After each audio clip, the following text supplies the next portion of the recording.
En este vídeo vamos a estudiar por qué la célula es la unidad funcional y estructural de los seres vivos. Cuando nosotros destripamos un ser vivo, un animal, en este caso el hombre, pues podemos ver diferentes órganos, un pulmón, un riñón, un corazón, un estómago, etc. Con la llegada del microscopio y la invención del microscopio se pudo comenzar a observar de qué estaban constituidas la materia que formaban estos órganos, y se vio que estaba formado por células. Aquí tenemos el epitelio de la boca, el recubrimiento interno de la boca, que está hecho de una célula, otra célula, otra célula. Todo esto son células que tienen aquí su núcleo, su membrana, que es lo que la rodea y separa una célula de otra, y el espacio comprendido entre la membrana y el núcleo, que es esto de aquí, que es el citoplasma. Aquí tenemos la piel, vemos la membrana que está de rojo oscuro, el núcleo que está de azul y el espacio intermedio que es el citoplasma. Vemos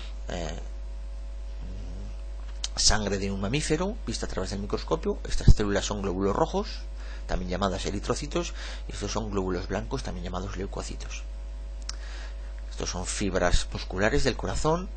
Estos son los núcleos. Las células son bastante alargadas. Y estos son unas células especiales, teñidas de una forma especial, que son las neuronas, que forman parte del sistema nervioso. En 1839, dos científicos alemanes llegaron al primer principio de la teoría celular. Este principio de la teoría celular vigente hoy en día nos dice que todo en los seres vivos está formado por células o productos secretados por las células. Es decir, que la estructura final de un ser vivo está configurada por la unión de muchas células, una célula o células y productos secretados por las células. Las formas de las células son muy variadas, desde más o menos esféricas, alargadas con una cola, en forma de anillo, muy alargadas como podemos tener una neurona, también alargadas como una célula muscular, en fin, de muchos tipos. El tamaño pues ronda desde las 100 micras hasta prácticamente las 10 micras. Por debajo de las 10 micras tenemos unas células especiales que son las células procariotas, pero las células de los animales y vegetales podemos considerarlas que están entre 10 y 100 micras. La estructura de la célula, ya lo hemos contado antes, se forma por un núcleo en el centro, una membrana que la separa del resto del exterior, que pueden ser otras células o algo segregado por las otras células, o un medio externo si son células de vida libre, y el espacio que hay entre el núcleo y la membrana, que se llama citoplasma. Dentro del citoplasma podemos distinguir con el microscopio óptico algunos orgánulos, y con el microscopio electrónico podemos distinguir muchos orgánulos, que son estructuras con membranas que aparecen en el interior del citoplasma. ¿Por qué decimos pues que la célula es la unidad estructural de los seres vivos? Bueno, pues porque un ser pluricelular, aquí tenemos seres unicelulares que son una sola célula que vive ella sola, pero en un ser pluricelular como por ejemplo el hombre, todo está formado por células, y por tanto la estructura de lo que está hecho este ser pluricelular es de células. Por eso es la unidad estructural. Vamos a ver ahora por qué decimos que la célula es la unidad funcional de los seres vivos. Decimos que es la unidad funcional porque es la parte más pequeña que es capaz de tener las funciones propias de un ser vivo, es decir, que es capaz de nutrirse, es capaz de relacionarse y es capaz de reproducirse. Vamos a ver cómo una única célula es capaz de hacer todo esto. Cosas más pequeñas que una célula no son capaces de hacerlo, es decir, moléculas, átomos, diferentes partes de las cuales están hechas las células, eso no está vivo porque no es capaz de realizar las tres funciones de los seres vivos. Una membrana, un orgánulo, un núcleo en sí mismo no está vivo porque él solo no se relaciona, él solo no se reproduce y él solo no se nutre.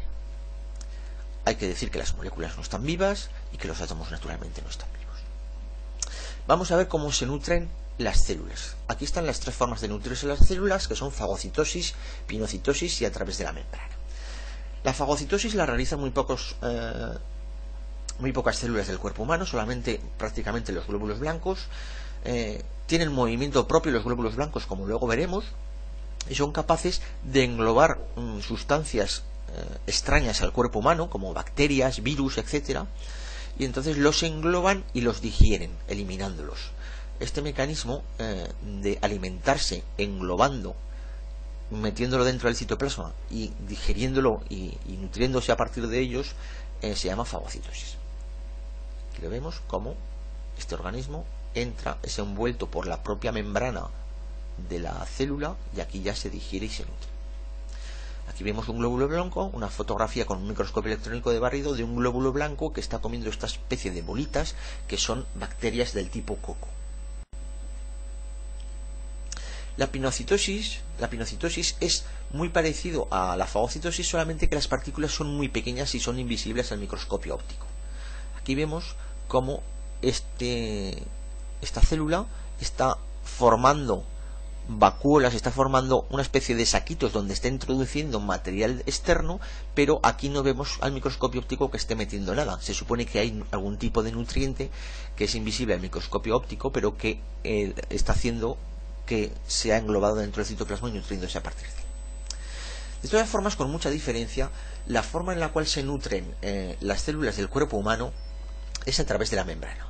Si esto es una célula del cuerpo humano y esta es la membrana, esta membrana está hecha de moléculas, como todo en los seres vivos. Y las sustancias que hay afuera, si están convertidas en moléculas muy sencillas, son capaces de colarse por aquí, atravesar la membrana en los huecos que deja la membrana y pasar al interior. Entonces aquí tendríamos esto que está coloreado de rojo, es la parte de fuera de la célula, esto que está coloreado de azul es la parte de dentro de la célula, y aquí vemos cómo las diferentes sustancias, los diferentes nutrientes pueden pasar a través de las moléculas de la membrana, bien estas verdes o bien estas más finitas de aquí. Pueden pasar al interior y esta pasar al interior, así es como se alimentan. Lo que pasa es que estas células necesitarán algún mecanismo que el alimento que hay fuera se descomponga en los nutrientes más sencillos para que puedan ser atravesados por la membrana. Vamos a ver cómo las células se reproducen. Es otra de las funciones de las células y de todos los seres vivos, la capacidad de reproducirse. Se pueden reproducir por bipartición, por gemación o por división múltiple o esporulación. Aquí lo tenemos. La bipartición consiste en que a partir de una célula esta crece, se divide en dos que son más o menos del mismo tamaño. La gemación es que la célula crece, se divide en dos, pero una es bastante más pequeña que la otra. Y la esporulación es que la célula madre se divide y al final se rompe en muchos pequeños pedacitos que son muchas células hijas a la vez. Este es un ejemplo de bipartición. Vemos que las dos células tienen más o menos el mismo tamaño. Lo vemos otra vez.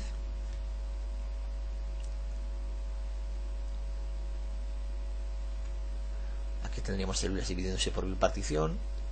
Y aquí vemos la gemación. Observamos que a diferencia de la bipartición hay una célula de tamaño bastante más pequeño que la otra, que se llama célula hija, y la otra se queda como célula madre, mientras que en la bipartición las dos células se consideraban células hijas. Y aquí tenemos la división múltiple o esporulación, en la cual dentro se forman muchas células hijas, se rompe la célula madre y se sueltan las células hijas. De todas las formas posibles de división celular en el cuerpo humano, la que más se da con diferencia es la división celular por bipartición.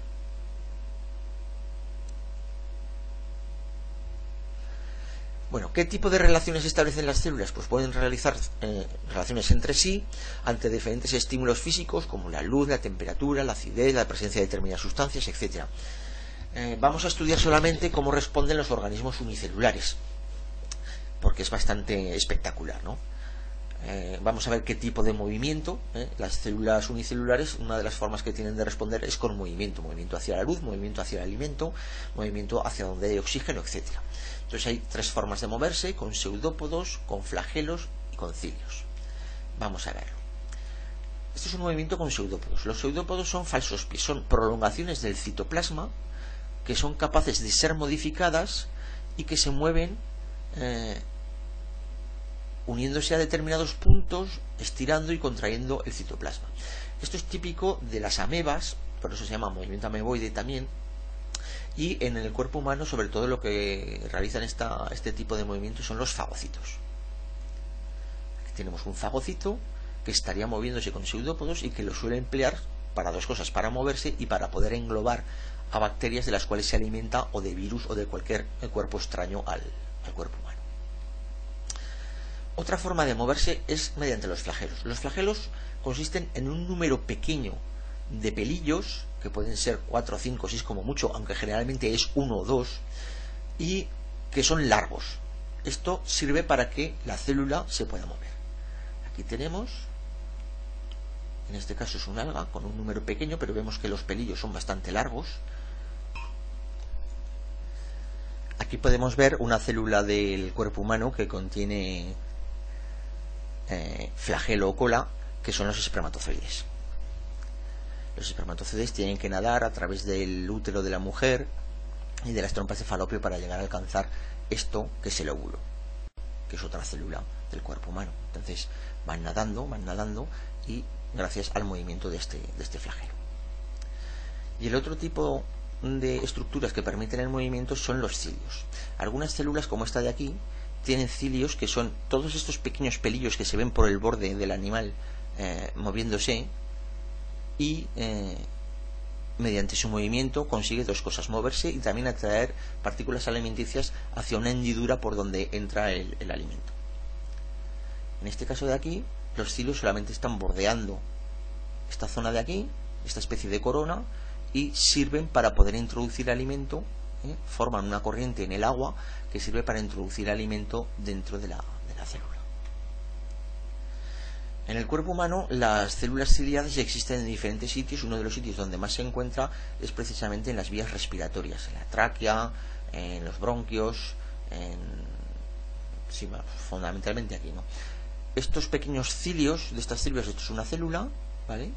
Todo esto es una célula con su núcleo, su membrana y su citoplasma de aquí, ¿vale? Todo esto es su citoplasma. Y aquí vemos estos cilios. ¿Para qué sirven estos cilios? Estos cilios sirven porque al respirar partículas, respiramos partículas con polvo, con humo, etcétera, se quedan pegadas al mucus que hay aquí, y los cilios realizan un movimiento que lo que hacen es intentar sacar esta mucosidad y estas partículas de polvo y de hollín, etcétera, hacia la superficie, hacia la boca o hacia las fosas nasales.